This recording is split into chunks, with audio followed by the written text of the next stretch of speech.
വെടിനിർത്തൽ ഇനിയില്ല എന്ന് ട്രംപ് പ്രഖ്യാപിച്ചതിന് പിന്നാലെ അമേരിക്ക ഇറാനിലുടനീളം കനത്ത ആക്രമണമാണ് അഴിച്ചുവിട്ടത്. ഇതിന് ഇറാന്റെ തിരിച്ചടിയുമുണ്ടായി.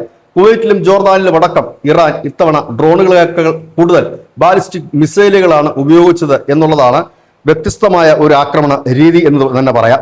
ഏതായാലും ഇറാൻ വഴങ്ങിയില്ലെങ്കിൽ ഇന്ന് രാത്രിയിൽ ശക്തമായി ആക്രമിക്കുമെന്ന് വീണ്ടും അമേരിക്കൻ സൈന്യം ഇപ്പോൾ ഇറാനെ മുന്നറിയിപ്പ് നൽകിയിട്ടുണ്ട്.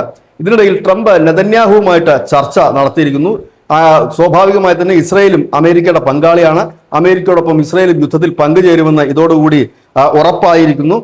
ഇതിനിടയിൽ കഴിഞ്ഞ ദിവസം ഖമേനിയുടെ ശവസംസ്കാര ചടങ്ങുമായി ബന്ധപ്പെട്ട അവിടെ ഉയർന്ന ബാനർ മുദ്രാവാക്യവുമെല്ലാം ട്രംപിനെ കൊല്ലുക എന്നുള്ളതായിരുന്നു. ഏതായാലും ട്രംപിന് ഒരു ഇന്റലിജൻസ് മുന്നറിയിപ്പ് ഇസ്രയേൽ നൽകിയിട്ടുണ്ട്. കാരണം ഈ ട്രംപിനോടുള്ള ദേഷ്യം ഇപ്പോൾ തുടങ്ങിയതല്ല. മുൻപ് ഇസ്ലാമിക് റവല്യൂഷണറി കോർപ്സിന്റെ ജനറൽ ആയിരുന്ന ഖാസിം സുലൈമാനിയെ വധിച്ചതിന് ശേഷം ട്രംപിനെ വധിക്കുമെന്ന് ഇറാനിയൻ സേന അന്ന് പ്രതിജ്ഞ എടുത്തിരുന്നു. ഇപ്പോൾ ഖമേനി കൂടി ആയിരിക്കുന്നു. അതുകൊണ്ട് തന്നെ ട്രംപിനെ ഏത് വിധത്തിലും അപായപ്പെടുത്താൻ സാധ്യതയുണ്ട് എന്നാണ് ഇസ്രായേൽ ഇപ്പോൾ ഒരു മുന്നറിയിപ്പ് നൽകിയിരിക്കുന്നത്. കഴിഞ്ഞ ദിവസം അങ്കാറയിൽ, അതായത് തുർക്കിയിലെ നാറ്റോ യോഗത്തിനെത്തിയ ട്രംപ് ഖത്തർ നൽകിയ വിമാനം ഉപേക്ഷിച്ച് മറ്റൊരു വിമാനത്തിൽ മടങ്ങിയതും ഈ സംശയത്തിന് ബലം നൽകുന്നുണ്ട്. ഒപ്പം തന്നെ ഈ ട്രംപിനെതിരെയുള്ള ഈ അറ്റാക്ക് ഗുരുതരമായ പ്രശ്നങ്ങൾ സൃഷ്ടിക്കും എന്ന് അമേരിക്കയും കരുതുന്നു. അതുകൊണ്ട് തന്നെ ഇവരെ പൂർണ്ണമായി തീർക്കുക എന്നൊരു ലക്ഷ്യമാണ് ഇപ്പോൾ ട്രംപിന്റെ മുൻപിലുള്ളത്. ഏതായാലും ട്രംപിനൊപ്പം ഇസ്രയേലും യുദ്ധത്തിലേക്ക് പങ്കെടുക്കാനായി തയ്യാറെടുക്കുന്നു എന്നുള്ളതാണ് ഏറ്റവും പ്രധാനപ്പെട്ട വിവരം. News desk news India Malayalam.